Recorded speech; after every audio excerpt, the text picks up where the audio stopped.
এই যে আমি কড়াইটা বসায় দিলাম। আমি হলো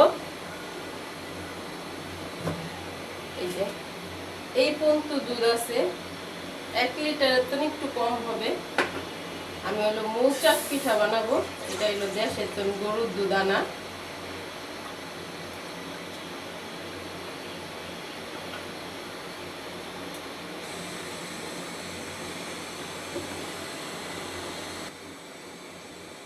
এই দুধটা জাল হইতে হইতে আমি অন্য একটা বানাই দিই। এটা একটু শুকাইতে হইব।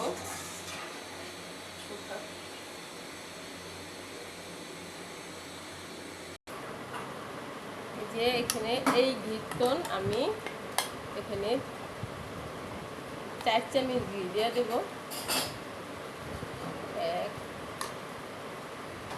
2 3 4।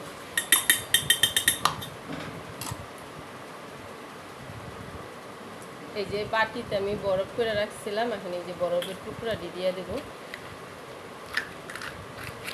এই যে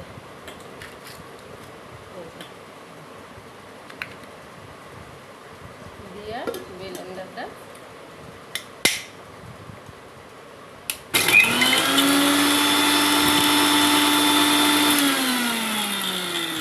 এই যে দেখুন ঘিটা কিরকম হয়েছে, বরফ আর ঘি ক্রিমের মতন হয়ে রয়েছে। দেখুন এই যে বরফটা আর হইলো ঘিটা দেখেন একদম ক্রিম হয়ে গেছে, এরকমই ক্রিমের মতন হইব।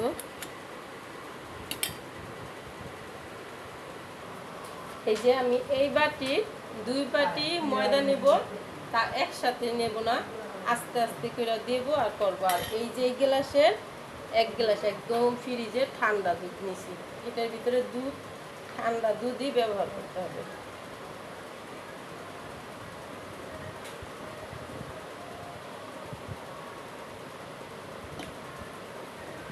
যেরকম করে আস্তে আস্তে করে দুধ আর আটা মানে ময়দা, আটা না ময়দা দিতে হইব। আস্তে আস্তে করে দিবেন আর ব্লেন্ডার করবেন, দিবেন আর ব্লেন্ডার করবেন।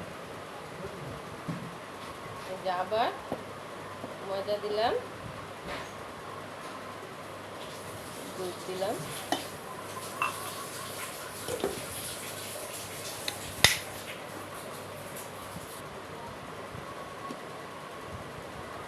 এই যে দেখুন কিরকম হয়েছে। এটার ভিতরে আরও ঠান্ডা পানি মিলাইতে হইব। আমি নামাইয়া তারপর বরফের ঠান্ডা পানি, ফ্রিজের ঠান্ডা পানি মিলাবো।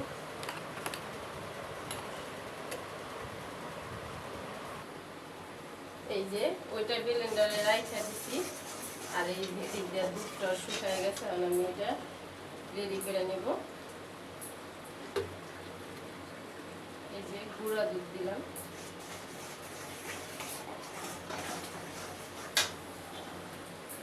এটা হলো ডানু ফুল ক্রিম। আর এই যে পরিমাণে চিনি দিলাম, যেরকম বানাইবেন ওরকমই চিনি দিবেন।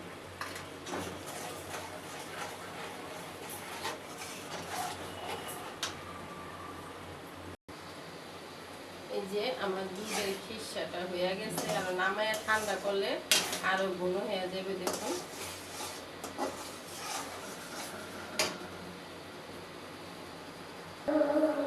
এই যে এই কাপের 1 কাপ চিনি নিয়েছি আমি শিরা বানানোর জন্য।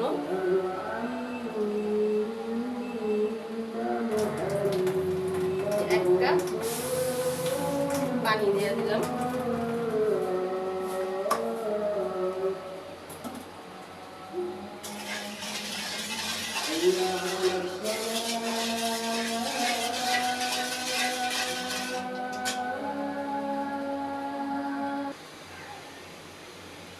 এই যে বলটার মধ্যে আমি গোলাটা ডাইলা নিচ্ছি, আর এখানে যে এটার ভিতরে কিন্তু বরফের পানি দিবেন, ঠান্ডা মানে ফ্রিজে ঠান্ডা পানি দিবেন। কারণ ঠান্ডা পানি দিয়ে ব্লেন্ডারটা ধুয়ে নিতেছি। দেখুন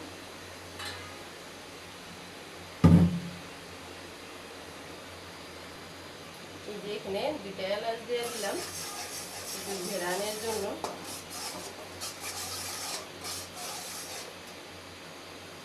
যে আমার শিরাটা হয়ে গেছে।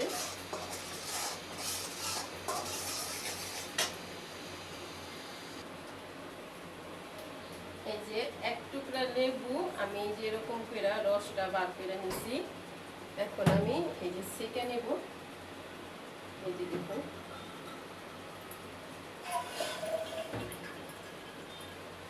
এই যে এখন এই শিরাটা জানি জমে না, তার জন্য এই শিরাটার ভিতরে আমি অল্প একটু ফালাবো। এই যে আমি তো অল্প শিরা করছি, তার জন্য অল্পই ফালাইছি। যদি বেশি শিরা করেন তাহলে আপনাদের কিন্তু মাপটা বেশি লাগবে। এখানে আমি 4 চামচের আধা চামচ শিরা ফালাইছি লেবু। আর এই যে এইটা দেখেন, এই যে এটা দেখেন, এই যে এরকম হবে গোলাটা। এই যে দেখেন চামিচটার ভিতরে আমি দেখাই, এই যে দেখেন চামিচের ভিতরে একটা আবরণ করছে। এই যে দেখুন এরকম একটা জানি আবরণ চামিচের ভিতরে পরে, তাহলে মনে করবেন গোলাটা পারফেক্ট হয়েছে। এই যে দেখুন, এখন এখানে আমি 4 চামচের 2 বাটি আটা নিছি, তার জন্য 2 বাটি আমি লেবুর রস দেবো, মানে 2-4 চামচ বাটি বলে ফেলাইছি। এখন আমি যে শিরাটা নামাই রেখে দেবো। এগুলো নিয়ে দেবো।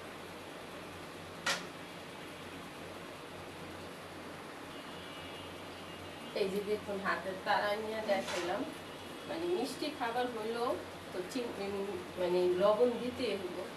যার নাম নুন, তার অনেক গুণ। যদি লবণ নুন না দেন তাহলে কোনো গুণই হবে না।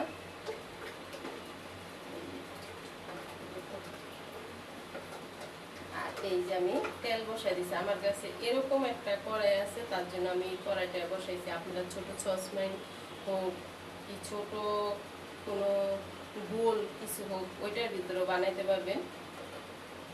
মানে আপনি বড় বানাইতে চাইলেও বড় বানাইতে পারবেন, ছোট বানাইতে চাইলেও ছোট বানাইতে পারবেন।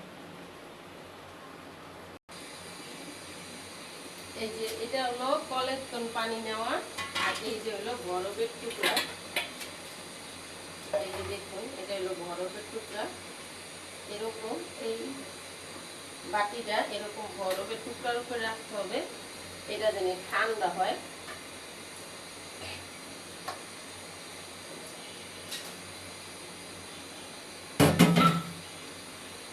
এটা ঠান্ডাই কিন্তু প্রয়োজন। এরকম বরফের টুকরা নিবেন, নিয়ে এই টুকরার উপরে রেখে দিবেন।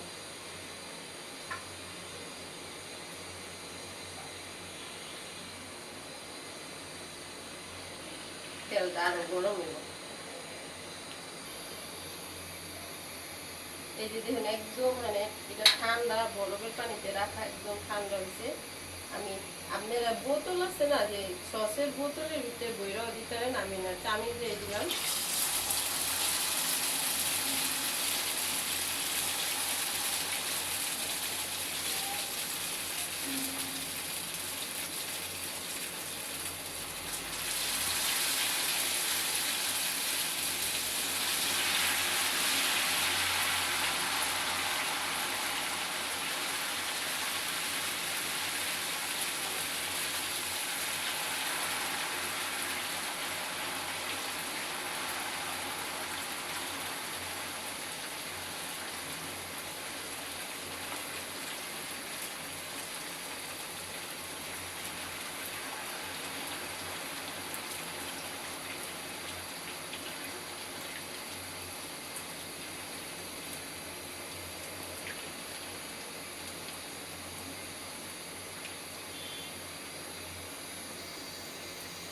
এই যে দেখুন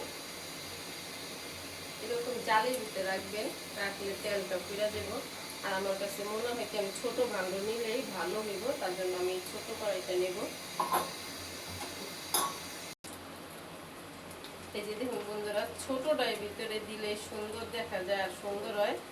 বড়টা আমি পারলাম না, দুঃখিত। কিন্তু ছোটটার ভিতরে ভালো হয়েছে।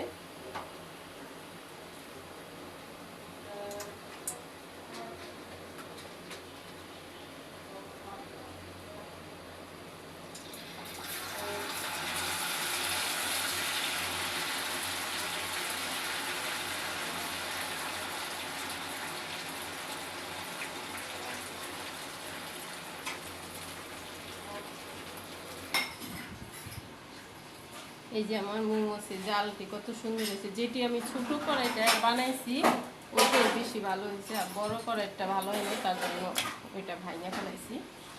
এই যে এটা হলো শিরা, এরকম করে উপর দিয়ে শিরা দিবেন, যেরকম করে শিরাটা দিয়ে দিবেন। আর এখন এই যে খিসাটা,